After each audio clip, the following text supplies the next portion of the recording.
conversation that Jim and I had 30 years ago, in 1982, and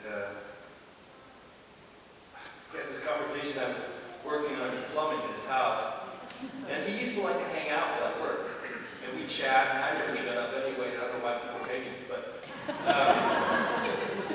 so I was just talking on and on, and a couple years later, I was at his house again, and he said, "Hey, I want you to read something," and he showed me this story.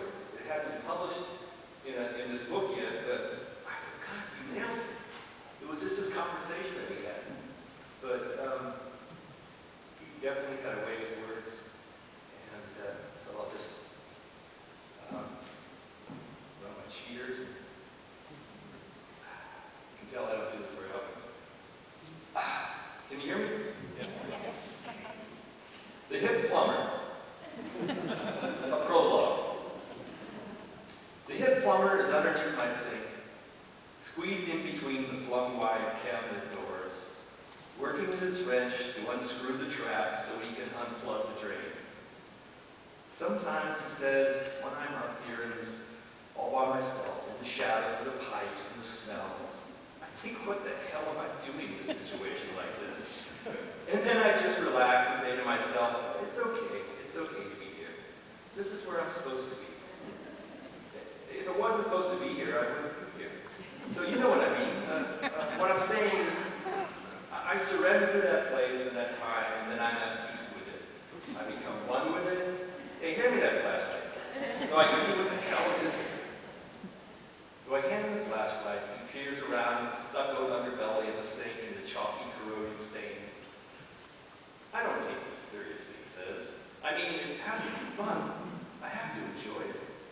I go out on one of these big jobs where some contractor calls me in to do the whole kitchen and the bathroom, and these other guys are out there, the roofers, the sheetrock guys. They're glum, they're walking around doing what they do, but they can't wait to the end of the day. And me, I'm singing, I'm smiling, and they say, "Hey, you don't have any right to smile and do this shit work." In your view, I see, well, anyone who smiles does not know what he's got himself into. They think something is wrong with me, because I really do enjoy my work and what I'm doing. But hey, it's all one, isn't it? Work is worship. That's what I tell them out there on these big construction jobs. I say, work is worship. And they just look at me. Now he has the pipes loose, and he's feeding the snake cable down into the long drain, a few inches at a time, feeding, cranking the spool handle ferociously, and then feeding a few more inches of cable. You see, I'm just like a puppet. This came to me about 9 years ago. I saw that what I had to do was surrender myself to, whatever you call it, God, Brahman, the great force, the oversoul, you name it. I call it God. But you know what I mean? You surrender to it.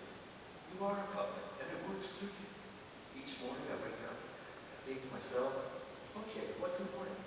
Feel good. That's the first thing. Then share it. Share what you feel. And surrender to whatever comes your way. Look at this snake. You know what it is? It's just it's flopping around down there. At the bottom of your pipe where all the gunk is accumulated. There's nothing wrong with your drain pipe, by the way, although I might replumb this trap for you one day. If you're into that, You have about 10-inch loop here, and all you have is you need is 4, and otherwise you have water standing on both sides of 10 inches, and plus these 2 extra fittings, and you really don't need who installed this stuff. So I tell him I came to the house. He inspects the loop, eyes wide and half dark. He shifts his position. He gives the handle another crank, gives another smile, and the fun lover's grin, playful and prankster. What I'm saying is the drain pipe is innocent. The drain is just has to do what it has to do, which is be the pipe for the water. The water does what it has to do, which is to swirl as it descends. So over the years, it coats the inside of the pipe with all the little pieces of stuff that comes down from the sink.